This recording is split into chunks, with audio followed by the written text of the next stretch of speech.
Cela faisait bien longtemps que Cédric n'avait pas revu son ami Greg. Celui-ci, installé à la campagne, profitait du calme et de la douceur de l'endroit où il habitait.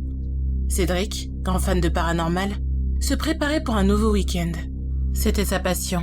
Et il adorait aller sur des forums pour trouver des gens qui étaient confrontés à des choses paranormales.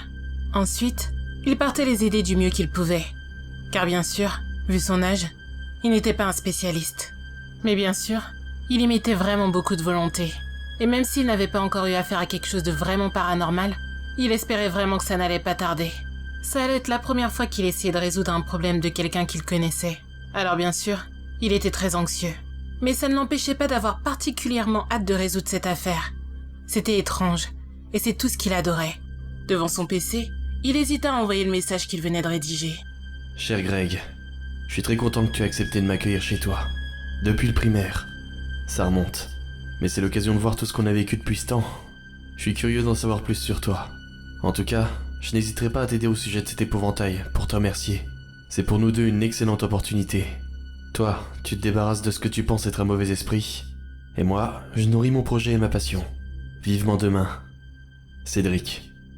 La mère de Cédric rentra dans la pièce et lui demanda assez sèchement de lui laisser l'ordinateur, vu que cela faisait déjà plusieurs heures qu'il était dessus. À contre-cœur, Cédric se mit debout et fila dans sa chambre. Il se dirigea ensuite vers son miroir. Il sortit un sac à dos, le jeta sur le sol et fourra dans celui-ci un appareil photo, une lampe torche, un calepin et un stylo. Bon, je pense que j'ai rien oublié. Après cela, il se mit au lit. Un long week-end l'attendait. Le lendemain, à 6h du matin, son réveil se mit à sonner. Cédric se leva en à peine 10 secondes.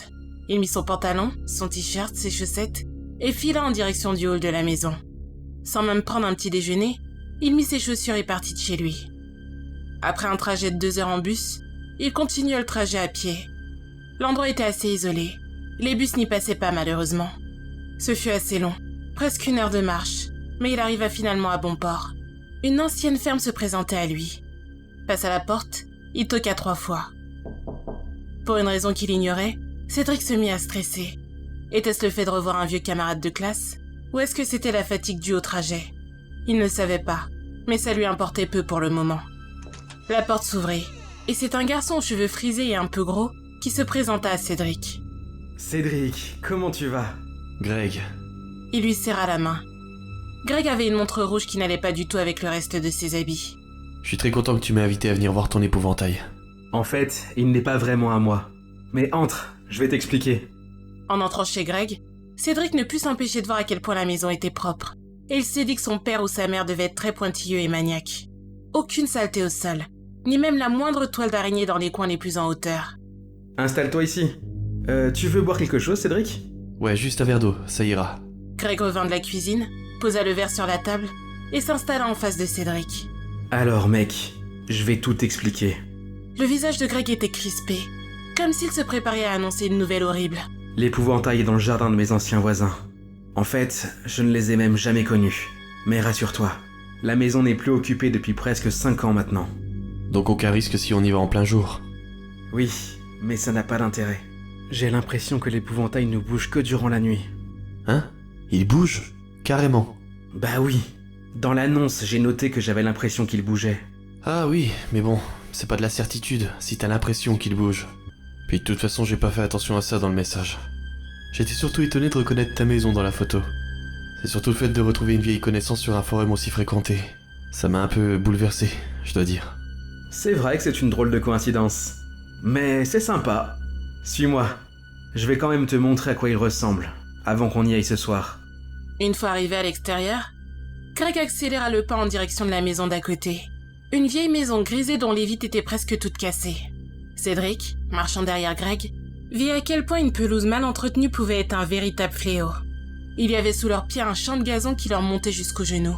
Juste à gauche de la maison, une silhouette noire de presque 2 mètres de hauteur se mariait parfaitement au décor. Voilà, il est là. Effrayant, non? Un peu, oui.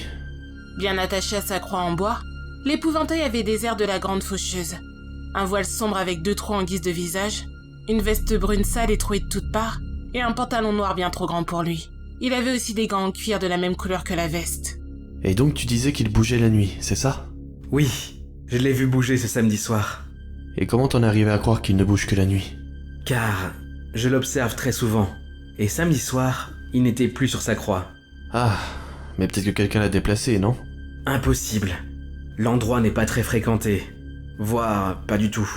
Regarde autour de toi. Notre maison est la seule avec celle-ci. Plus personne n'habite dans le coin. Cédric regarda la vieille maison. Si l'endroit était si peu fréquenté, pourquoi les vitres étaient-elles toutes brisées? Pour lui, les plus jeunes étaient forcément passés par là. C'était sûr. Bon, de toute façon, ce soir, je vais aller voir. On a 2 nuits. Je pense que c'est suffisant pour voir le monstre en action, non? Cédric, je te demande juste de me faire confiance. On ne va pas avoir besoin de 2 nuits. Ce soir, on va le voir à l'œuvre tous les deux. J'en suis sûr. Après avoir passé la journée à discuter de leurs vies respectives, Cédric se demanda quelque chose durant le repas du soir. Un repas que Greg avait tout comme le repas du midi préparé tout seul. Au fait, Greg, pourquoi tes parents sont pas là? Ils sont en week-end. Je sais me débrouiller seul de toute façon. Oui, je vois ça. Mais ça n'inquiète pas tes parents de laisser leur fils seul à la maison? Bah non. Puis ça ne me dérange pas non plus. Ce n'est pas comme s'ils étaient partis un mois. J'ai l'habitude. Ne t'inquiète pas pour ça, mec. En tout cas, tu cuisines comme un chef. T'es un véritable cordon bleu. Cédric et Greg sursautèrent.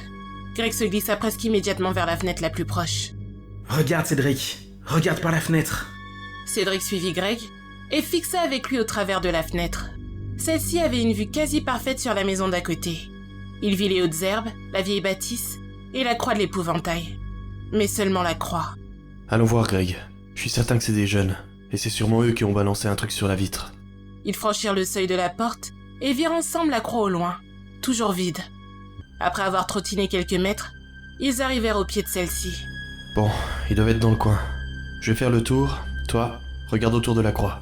Si ça se trouve, les jeunes l'ont planqué dans la maison. Bon sang, Cédric. Si c'était des jeunes, à quoi bon remettre l'épouvantail à sa place ensuite, comme samedi dernier? Justement, j'en sais rien. C'est bien pour ça que ça m'intrigue. J'arrive. Cédric marcha autour de la maison, regarda par presque toutes les fenêtres, puis essaya d'ouvrir l'unique porte à l'arrière du bâtiment. Mais celle-ci était fermée à clé. Les fenêtres, quant à elles, étaient brisées, mais pas suffisamment pour que quelqu'un puisse y entrer. Visiblement, personne ne pouvait se réfugier à l'intérieur de cette baraque, ni même des gosses.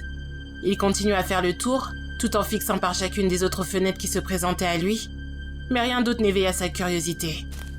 Il entendit un bruit semblable à une course effrénée. Des pas fusaient à toute allure non loin de lui, juste devant la maison. Cédric se mit à courir le plus vite possible. Pendant sa course, d'autres bruits bizarres retentissaient, des espèces de cris. Est-ce que c'était des pleurs ou alors des rires? Il n'arrivait pas à reconnaître ni la provenance ni même ce qu'étaient ces cris. Puis enfin, il arriva à proximité de la croix. Cédric s'arrêta net à quelques mètres de celle-ci. Elle était de nouveau occupée par l'épouvantail. Après un long silence à regarder perplexe, il se décida enfin à parler. « Greg! Vite, Greg !» Oui. Cédric sursauta une nouvelle fois. Greg était à seulement 2 pas de lui, juste à sa gauche. Son visage était vide de toute émotion. « Greg, l'épouvantail est revenu à sa place? Je n'en reviens pas. » Oui, j'ai vu. Des gosses l'ont réinstallé là et sont partis en riant. Cédric ne put cacher sa déception. Ah, mince. Pendant un moment, j'ai cru qu'il se déplaçait de lui-même. Moi aussi. Mais non. Ce sont ces foutus jeunes qui rôdent ici. Bon, je crois que l'histoire est close alors. Cédric se dirigea une nouvelle fois vers l'épouvantail. La déception était cuisante. Il n'avait pas eu besoin de faire de photos, ni même prendre la moindre note dans son calepin. Tout ce qu'il y avait ici, ce n'était qu'un vieil épouvantail. Rien de paranormal. Attends une minute. Cédric fixa le bras gauche de l'épouvantail. Il y avait un détail qu'il n'y avait pas avant. Une montre dépassait de la manche. Il releva la manche brune de l'épouvantail et vit avec horreur un bras sans peau dégoulinant de sang. Pris de panique, il recula tout en gardant ses yeux sur l'épouvantail. Sur le voile noir en bas de son pantalon et à même le sol, il y avait du sang. C'était un corps entier qui était caché sous ses habits. Puis, Cédric réalisa quelque chose d'effrayant.